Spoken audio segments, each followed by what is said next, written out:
Praise the MMA gods. For once in quite some time, we're going to have back-to-back fight nights with a live crowd. The UFC went from London. Now we're going to Mexico City. The card is looking pretty solid. I'm going to go through and give you every single one of my early picks, my early leans. This is not my official pick, but this is the video where you get to know where my head is at with every single fight on the card before all the tape study. Before I get into the video, I just want to make a quick announcement.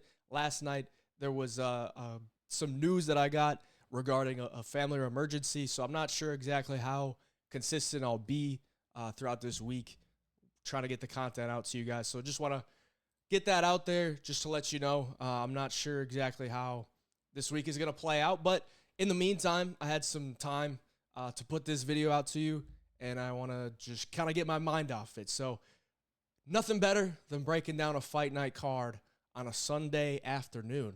But let's get into the recap of UFC London. Last night, I was down minus 1.88 units on the money lines, the parlays, the prop bets, and the round prop bets. But we did profit overall with the DFS, which I will show you. Puja Tomar did not really pull through for us. She had that beautiful head kick knockdown. And if you didn't watch my reaction, you can find it on my Instagram. Watch my reaction to that sequence. She knocks her down. She goes, follows her to the ground. And I'm like, oh, God, this is going to be an armbar from guard. And what happens? She gets armbarred from guard. But not only that, she had the armbar locked up. And then she got out of it. And then she put herself right back into it. So we lost the Puja Tomar money line. She was up 1-0 on the judges' scorecards. Was about to be up 2-0. Unfortunate. Would have been a nice dog play there. And then the over 2.5 cost us 2 units. So Puja Tomar cost me 3 units. In hindsight, probably not the smartest thing to do to have 3 units tied up into a low-level women's MMA fight. But you live and you learn. So we hit the nice play on Kevin Holland. That was nice. Alexa Tainar sub plus 450. That was cool. The DFS plays, we cooked. Plus 4 units on DFS. Hit 3 out of the 5 2-pick entries, which was a nice 4-unit profit. And then, of course, if you tailed the long shot 5-pick play on underdog, we cashed the 18x payout right there. We went 6 of 8 on the better picks. Of course, the only ones that lost was Puja and Mick Parkin. But overall, great night, another profitable night, and we picked up 2.12 units of net profit on UFC London. So there's your recap of last week. So on the year, we're positive 25.91 units for a 20% ROI. So we're cooking at 2025. Let's hopefully keep that going. If you want all my bets every single week, jump in the Home of Fight Picks premium membership. There's a link down in the description below on Winnable. Use code HeyJive. You get a 5-day free trial so you can try it out. If you want to wait till later in the week, we'll probably have a 7-day free trial for you. But the DFS plays usually do get posted on Monday and Tuesday whenever they come out. And I send them out to the premium members. And then the lines tend to move later or pretty quickly. And then just drastically drop as the week goes on. So if you want my DFS plays instantly to you, that's how you do it. You jump in the Home of Fight Picks premium membership. They get it first, and they usually get it days first before anybody else. So that's why the lines tend to move quite a bit. But without any further ado, man, let's get into it with the fight night card of UFC Mexico City. We got Austin Hubbard, Markel Mederos. I like Markel Mederos as a fighter. I think he's a fun fighter to watch. And Austin Hubbard is kind of the opposite, man. Like, not really doing anything too crazy out there, but he's solid overall, like pretty durable. Not the best grappling. Getting submitted by Kurt Hollabaugh off his back. Sorry, I got to take a sip of water. Yeah, Austin Hubbard, I think, could come in here and give Markel some problems just because he's got a lot more professional experience, a lot more experience in the UFC. He's fought some pretty good guys, and he's usually pretty competitive. Like, he's not really going out there and just getting blown out. And even in the Kurt Hollabaugh fight, he was winning a majority of that fight until he got submitted. So I could see this going to a 15-minute decision to where it's kind of in the hands of the judges, where Austin Hubbard is maybe landing a little bit more volume, but Markel is kind of hitting him with better shots. Markel loves his knees up the middle, especially if Austin Hubbard's going to be shooting some takedowns. He had a beautiful knee on the Contender Series, knocked the dude out cold. That Isa Isakov, which was like Hamzat Chimaev's training partner. The dude trained with like Benoit Saint-Denis, so he had a little bit of hype, and he put that away. But I did fade Mederos in his UFC debut against Landon Quinones, and I thought Quinones arguably should have won the fight, but I think it just came down to the shots that Mederos landed were a little bit more significant. Like the thud on him was a little bit more, and at the apex, you can kind of hear it a little bit better. So I think Mederos probably wins here, but at a minus 190 favorite, I'm kind of looking at it. I'm like, it's probably going to go to a decision. I don't know that he's going to knock out Austin Hubbard. I don't really think he's going to submit him. And I think Austin Hubbard's cardio is good enough to probably give Mederos a hard 15 minutes. So I think it's kind of a toss-up. I do pick Mederos to win the fight, though. He's my early pick this week. I'll take it for the early pick. But I think it'll be competitive. Let's move on. Jamal Emmers taking on Gabriel Miranda. Jamal Emmers absolutely folded his last time out against Nate Landwehr, bro. Had Nate Landwehr on skates, had him almost TKO'd. And then Nate Landwehr does what Nate Landwehr does and just walked back from the dead and put him away in the same round. Crazy round, but it kind of showed Jamal Emmers when he's under fire, he doesn't really perform his best. Like when he's in the fire, he gets a little bit uncomfortable and he kind of gassed out like in less than 5 minutes. The pressure from Nate was just too much for him. So that was an interesting look there. I mean, he's 2-3 in his last 5, but he's a good fighter overall, man. And he should have beat Jack Jenkins in that decision. I remember that one because I bet on Jack, and I was like, that was a gift that he won that fight. Jamal, long, solid jab, solid striking, solid kicks, solid overall, solid wrestling. BJJ is a little bit interesting, though. I think he can have some troubles with the BJJ. He's been submitted a couple times, and that's really all that Gabriel Miranda is going to bring to the table is the BJJ. So if Gabriel Miranda is one of those guys that will literally clinch you up and pull guard. If he does that to Jamal Emmers, I'm interested to see if Emmers will follow him to the ground, pull the Puja Tomar and follow him to the ground, give him the only chance to pull off the victory, or if he'll just make him stand up. And if he does just make him stand up, he's going to easily outstrike Gabriel Miranda, who's very hittable. He's been knocked out twice in UFC now, once by Benoit Saint-Denis, once by Morgan Chairez, both in Paris, dude. At least he's not fighting in Paris. He's fighting in Mexico against a non-Mexican. Very weird fight to put on a Mexico City card. But either way, I mean, they're similar in age. I think Jamal Emmers wins this fight. Gabriel, if he does get to your back, he's going to be dangerous, though. And that's where Jamal Emmers has really got to keep him away. If he can keep Gabriel Miranda off or away from getting onto his back, he wins this fight. It's as simple as that. I'll take Jamal Emmers for the early pick. Rafa Garcia, Vince Pichel. Rafa Garcia comes in here after getting brutalized by Grant Dawson in a fight where he could not stuff the takedowns. He couldn't get Grant Dawson off of him, and he got TKO'd in the second. Pichel was 42, and he went to a decision with Ishmael Bonfim in his last fight, but it was not really competitive, showed his age, and that's against Ishmael Bonfim, who has taken his losses in the UFC, but he's a solid fighter, solid striker, and just pretty much dismantled Pichel over 15 minutes. Doesn't really have a ton of knockout power, though, Bonfim. So keep that in mind.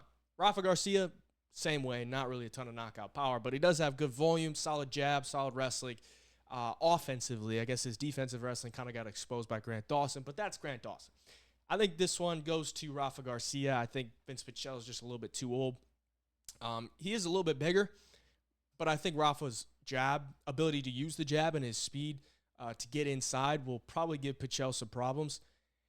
But Pichel is durable, man. I could see this one going to 15 minutes to a decision, and then, Garcia probably 29-28. Maybe Pichel picks up a round with some offensive wrestling because he can wrestle offensively if he needs to. And Rafa, not the greatest takedown defense, but if Rafa continues with the pressure, uses that jab, mixes in some takedowns of his own, or at least some cage control time, I think he wins. So I'll take Rafa Garcia, probably a 29-28 decision victory. That's my early pick. Julia Polastri, Lupita Godinez. Very interesting one because I'm looking at this line, and I think Lupi should probably be a little bit bigger of a favorite at minus 180, but at the same time, she's just not trustworthy, just not trustworthy whatsoever. Because she has all these skills, but she just doesn't know how to put it together. And then she's, fighting Verna Jandiroba, and she's playing this leg lock game. Just get up to your feet and stuff the takedowns against Verna, and you're the better striker. Very, like, I don't know what's going on in her head when she's fighting, but she has a ton of skills. So the skills might be able to cover, minus 180, but the fight IQ is always going to be a thing you're looking at and just be frustrated with. Either way, Julia Polastri, I like her as a fighter. I think she's very exciting. She's a girl that's going to walk you down and get into a brawl. And her BJJ is pretty solid. Her offensive wrestling is decent, but her defensive wrestling is a little bit lack thereof. I think if Loopy comes into this one with a solid game plan of fight behind the jab and mix in takedowns, she's going to win very, very clearly, because Polastri is very hittable, and she pretty much just eats the shots and then wants to eat your shots and then return with like 4 or 5 more. If Loopy just pops a jab, just continues to pop the jab, level change, she can get takedowns at will. And I think Loopy should win this fight. But like I said, fight IQ is always going to be something that you're looking at with Loopy Godinez, and you're going to be frustrated because, she'll probably get into some type of brawl or try to be a little bit too perfect. She's one of those fighters that likes to keep that high guard and just kind of be a little bit too perfect, and it sometimes can just get caught staring. And maybe that's where Polastri takes over and he's able to start walking her down. But Godinez should win this fight. She's the better fighter, so I'm going to take her for the early pick. Melquizael Costa taking on Christian Rodriguez. I love the matchup because, Melky's coming off a nice little submission victory. I think it was in round 1 against Andre Fili not too long ago. So he's back there in action real quick. Christian Rodriguez picked up another dog victory against Austin Bashi, made me some coin. And this is an interesting matchup for me because Christian Rodriguez has had a ton of success at the UFC, especially as an underdog. But it's all against like the same fighter. A guy that wants to grapple him up, and he's just so good at scrambling and making these guys work. And then he's a slightly better striker, and he's just able to push the pace and win the later rounds. Melky's not that guy. He's not that guy that's going to go in there and just look to grapple you up. So I'm interested to see how Christian fares against a guy who's more of a striker with a BJJ threat. And I think Melky might be a sneaky little play just because I think Melky has a great ability to win moments from the out, or I guess win minutes from the outside, because he uses his kicks really well. His movement is really solid, circling out to the weak side. And I don't know that Christian Rodriguez is going to be able to get past it until maybe halfway through the fight, getting past towards the 7.5 minute mark, and then maybe he's able to kind of figure him out, get him cornered up, mix in some of his own offensive wrestling, and then it gets a little bit interesting. So I think this is a really close fight. I think Melky's going to be able to win the first round from the distance if Christian's not really looking to offensively wrestle. But I could also see Christian coming out here and just being like, yeah, I'm gonna bully this guy. I'm gonna come out with a ton of pressure, take him down, avoid the submissions, to where Christian Rodriguez is so good at avoiding submissions, except Julian Erosa, who has a nasty guillotine. But so does Melky Costa. So we got to take that into account as well. I love this fight. I think it's a great fight. And I think Christian Rodriguez, probably the rightful favorite, just because he's shown a little bit more at the UFC level. I think his wins are really, really solid. So I'm going to take Christian Rodriguez, but I think this one could be very, very competitive. And Melky is dangerous on the ground, even though, I don't know what Andre Fili was doing with that guillotine. He literally got his head out of the guillotine and then stuck it right back in. But even then, it didn't look locked in, but he still tapped. So I guess that guillotine must be nasty. Melky scrambled pretty well against Shiela and Nerdembeke as well. So I think the scrambles in this fight are going to be really fun to watch, but I'm going to take Christian Rodriguez for the early pick. Definitely one I want to watch some more tape on, though. This matchup had to be made by Hunter Campbell, by Sean Shelby, whoever it was, Mick Maynard, where they're literally testing this for science, bro. Altiba Gautier and Jose Medina. This is a scientific experiment, okay? Altiba Gautier has some massive power. Massive power. We're talking Francis Ngannou levels of power at 185. Like, I'm not even trying to be like African for African right here, but Atiba Gautier can freaking crack. And Jose Medina has literally made his UFC career based on being durable. So they wanted to test it out, I guess. Gautier had a nice knockout on the Contender Series. I bet on him there. I got him at underdog odds. And I got his KO number at like plus. I'm trying to think of it as it's either plus 250 or plus 400. One of them. But he got the knockout. It was round 2. And he's actually pretty sharp with his punches, but he hits so damn hard. And he's only 22, nearly 23.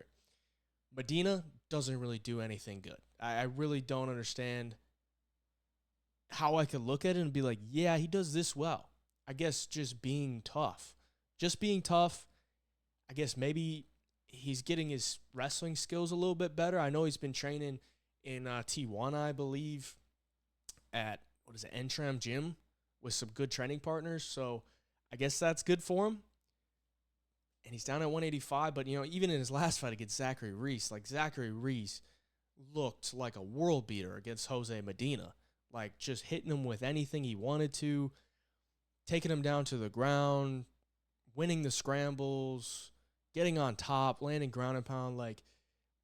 Even though I think Gautier is still pretty green, I think he's going to be able to hit Jose Medina very, very hard because Medina is very hittable. And I'm interested to see if he can put away the iron chin, man. Medina has a crazy chin. He will literally get hit and then, smile at you. Very weird. I can't wait to see if Gautier does knock him out. But Gautier is going to be the early pick. I think he's just better here. I could never take Medina against anybody, really. So give me Gautier. Edgar Chairez taking on CJ Vergara.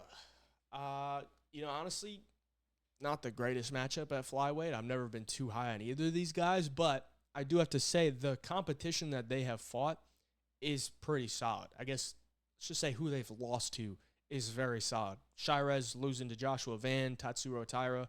Vergara is losing to Almabayev, Ramazan Temirov, Tatsuro Taira. They're fighting good guys, and they're losing to good guys. So you got to give them that. I think this one pretty much just comes down to, can Edgar Chairez go 15 minutes against CJ Vergara? Because CJ Vergara is very, very tough. He got knocked out his last time, but Temirov literally knocked him down 3 times. So maybe that does crack his chin. He's 33. He's getting up there for a flyweight. I don't know that CJ can match Chairez skill for skill. I think Chairez is a solid fighter, really solid striking. Can be a little bit hittable. I say that, but he's going up against Josh Van, who's just a beast. So can be a little bit hittable, but I don't really see CJ, putting the pressure on him, walking him down, ripping shots to the body, getting him hurt that way. And I think Chairez is definitely durable enough to deal with what CJ's throwing at him. I think Chairez's BJJ is a little bit underrated as well. So I think Chairez wins this one. Vergara he's a tough guy with solid cardio, with decent enough overall skills, but he's been hurt in a lot of fights. He's just coming off a knockout loss. Edgar Chairez went to war with Joshua Van, but I think in this one, he probably wins.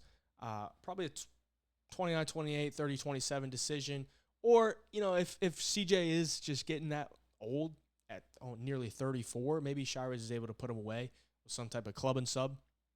Because Chairez got long limbs, solid guillotine, solid triangle choke. And if he does get into some scrambles, he could probably take advantage of that against CJ and lock something up. So give me Edgar Chairez to win this one. He's my early pick. Before we get into the main card, just another reminder, if you want all my bets, jump in the Home of Fight Picks Premium membership. Link down in the description below. Use code HeyJive. It gets you 5-day free trial. We're positive 25.91 units in 2025 for a 20% ROI. Last year, we were up over 100. And positive 44.76 in 2023. So we keep this up at 25.91 units. We're just coming in on the end of the first quarter in 2025. We'll be looking pretty solid at that 100 unit mark, so let's keep it rolling. If you need a sports book, jump on Wager Attack. It's available in all 50 states.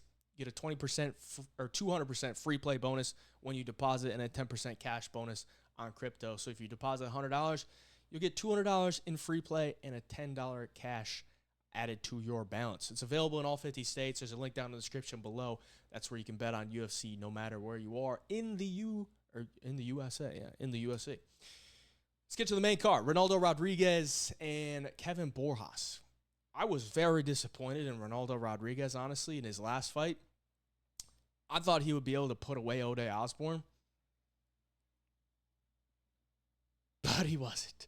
You know, Ode is a guy that you can finish out there. Like, he's very hittable on the feet. You can hit him hard. You can submit him on the ground. His BJJ is not very good. And Ronaldo went to a decision, and it was a very close decision, which if it wasn't, was it Noche UFC that night, maybe would have not got that decision. He got cracked in round 1 by Ode Osbourne. And if I remember correctly, Ode had Ronaldo in a triangle choke and didn't finish it, but it looked like it should have been finished. So at least, you know Ronaldo's going to go in there and not, tap to anything that he doesn't need to tap to. You know, if he gets hit, he can recover. So he's a very tough guy, but I don't know that his skill set is all there. But he kind of relies on that grittiness to just kind of keep coming forward, put the pressure on you, and get to the spots that he wants to be. In round 2, he nearly had Ode TKO'd, though. I do remember that, and I was like, wow, that probably should have been stopped, honestly. Kevin Borjas, on the other hand, kind of needs it to be a little bit pretty. I don't think his he doesn't have any offensive wrestling, really. I don't think his defensive wrestling is that great, and I think that's probably where Ronaldo will try to exploit him. But on the feet, the guy has some pop. Like, he could definitely clip Ronaldo Rodriguez early on in this fight and put him away. But I do think Ronaldo's recoverability will probably just save him, and then he'll take over. So I think it could actually turn out to be a little bit similar to the Ode Osbourne fight, where Ronaldo has to overcome some I don't want to say early onslaught, but just like getting clipped early and then kind of fight his way back into it.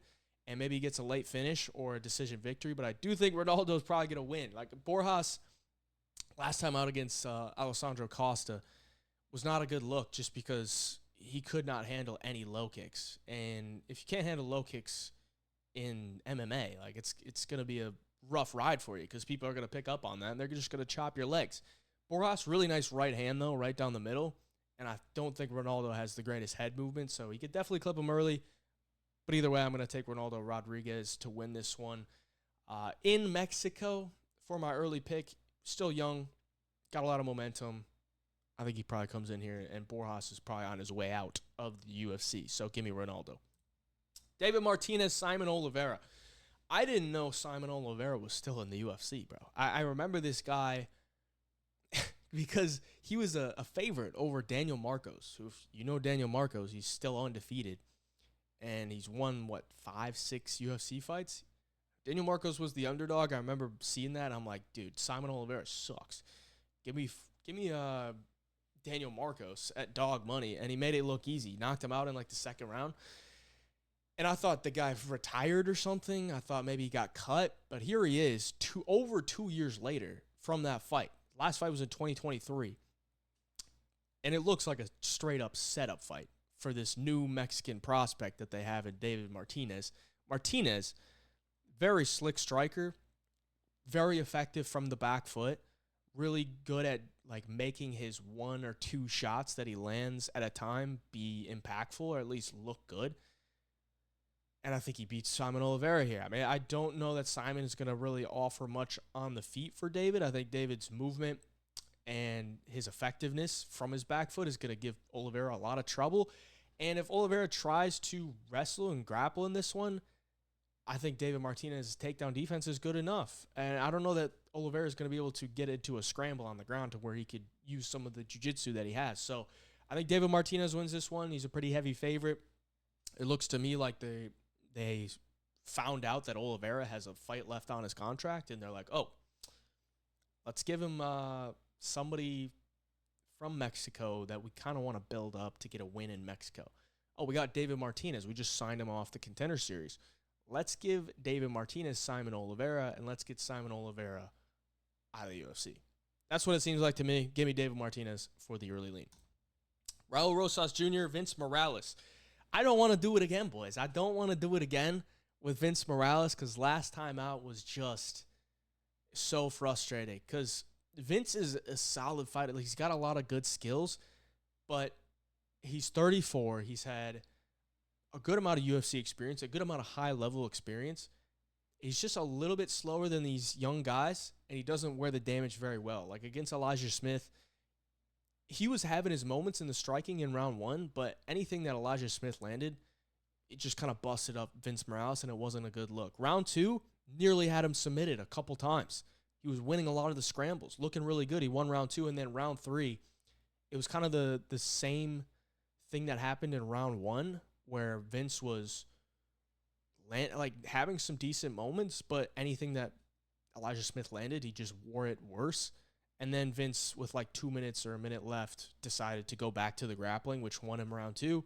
And he had a lot of success, but it just wasn't enough to get the dub. So I think Vince against Raul Rosas Jr. is going to be able to grapple with him. Like, I think Raul looked terrible his last fight out. Apparently, he did have an injury, which I can believe because it was a huge card. He probably didn't want to pull out. He probably thought, I can go in there and get a win against this low-level guy that I think I could beat 9 or 10 times out of 10. And even if I'm injured, I'll probably win 7 or 8 out of 10 times. So he didn't look great. It was definitely a 29-28. His takedowns didn't look amazing. But if he does get you to the ground, he's going to be able to have success there. And his striking looked a little bit better. He's got a nice little left hand down the pipe. His leg kicks are decent. But I think Vince, if he comes in here and puts that pressure on, can kind of wear on Raul. Like, Raul's only loss really came because he gassed out. And I think he's got a little bit better at conserving his gas tank. But if Vince is able to scramble with him, make him work in that way, jab up his face a little bit, chop some low kicks, then it gets interesting. Like, I'm still not super sold on Raul Rosas Jr. I think he's a solid fighter, but, at minus 310, Vince has seen these guys before. And both of these guys are Vegas guys. I'd be kind of shocked to see or to think that they've never trained in the same room. Like, I feel like there's some similarity there. So I'm tending to lean towards Vince Morales just at the underdog price. I hate the age difference. It always sucks, but maybe I got to do it one more time with Vince Morales, man. I think he's an underrated guy with, like, a lot of skills. Just the age is a little bit of a concern, and the way that he wears the damage is just never a good look to the judges. But I think he can grapple with Raul, so we'll see. But Vince Morales, early lean right now. Kelvin Gastelum, Joe Pyfer. Well, what a fight. Kelvin, going back to 185, and just decided to stick to the tacos, stick to eating tacos on YouTube and posting about it. It's all jokes. But Kelvin Gastelum, he's going to be durable. But this is another one of those fights where it's kind of like, we got to test something out. We know Kevin's got a granite chin. Kelvin's got a granite chin. But Joe Pyfer, that dude can fucking crack. So let's just test something out here. Now, this is 3 rounds, so that's huge because Joe Pyfer pretty much mollywopped Jack Hermanson for the first 2 rounds and then slowed down, and Jack Hermanson was able to win the last 3. Like, in a 3-round fight, he would have won the fight against Jack Hermanson, but it was 5 rounds. Obviously, Jack might have played his cards differently if it was 3 rounds. Knowing it was 5, he played them correct, but it's only 3 rounds. Kelvin, going to be good for 15 at 185, 100%. Joe Pyfer, probably going to be good for 10, 12 minutes, maybe 15 if he's improved it. But Joe he's a devastating puncher, man. He's a devastating puncher with explosive wrestling, and I think he wins this fight. But like, Kelvin is plus 400. Like, if he is able to, I don't want to say take the shots, but kind of avoid the big shots from Joe Pyfer and start to get his jab going, start to get some body shots going, then it gets interesting. But the problem is he's 5'9". He's 5'9", going up against a 6'2", 75-inch reach Joe Pyfer, who says he really has to kill himself to get down to 185. Like, he's probably 210 on fight night. Like, he's huge. He's going to be massive. Kelvin's he's a welterweight, bro. He's a fat welterweight. So can I really expect him to come in here and beat Joe Pyfer in a 3-round fight? I don't really think so. I think the line is a little bit wide, but maybe it's wide enough for a reason. I think the only way that Joe really covers, minus 550 is if he does knock him out. And I think that would be hard to see, but maybe it does happen. Maybe Joe is just that powerful with his fists that he's able to crack the Kelvin Gastelum chin. I'll take Joe for the early pick, though. I do think he probably wins. Just so much bigger than Kelvin. And Kelvin is going to need to come into this one with just an insane pace. I just don't really know that I could trust him to do it. So give me Joe Pyfer for the early pick. Manuel Torres, Drew Dober, co-main event. Solid co-main event. And now that we've seen, Ignacio Bahamondes beat Jalen Turner in round 1, yeah, I know he just retired. But, the loss that Manuel Torres has to Ignacio at Noche UFC does age fairly well. But I do say the way that it played out did not look good at all because Manuel Torres looked like he didn't know what was happening. Like Ignacio was playing with him in there. So that kind of showed his level of just technical abilities. He's kind of more of a brawler. He wants to get into these firefights and just kind of go chin for chin, fist for fist type of thing. That's kind of the same way Drew Dober is. So this one's probably going to be a car crash. But the problem with Drew Dober is he's 36 and nearly a half. And I feel like his style has kind of been figured out a little bit. And I think if Manuel Torres comes into this one watching Drew Dober's fights, kind of figuring out what he does, then he can make some reads and capitalize. Because Drew Dober, you watch any of his fights, he does the same thing. Southpaw stance, rips low kicks, lunges in. I don't want to say lunges in, but kind of hops in with 1-2s or 3-2s. That's all it is. And I was watching that fight, preparing for the John Silva fight with Drew Dober, and I was like, John Silva's going to absolutely destroy this guy. He's going to destroy this guy because John Silva's an amazing counter striker, and I had kind of just seen him against Charles Jourdain, who's also mainly a southpaw, use exactly what he would need to use against Drew Dober, and he did. It's, when Drew Dober hops in with that 3-2, you hit him with a counter left hook and get out of the way. Or you avoid the 2 with the left hand, and you come back with a counter. It's just so simple. And John Silva made it look simple. He made it look easy. And I fear that Drew Dober's style is kind of getting figured out. And if Manuel Torres has some decent coaches, they should be able to look at how he fights and figure it out. Now, another thing is Drew Dober's grappling has improved over the years, but it's always kind of been a weak spot.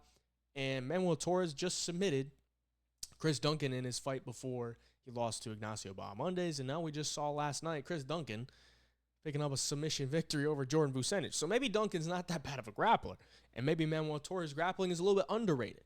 So there is that aspect as well. So right now I'm going to lean towards Manuel Torres, younger guy fighting in Mexico, Mexican fighting in Mexico.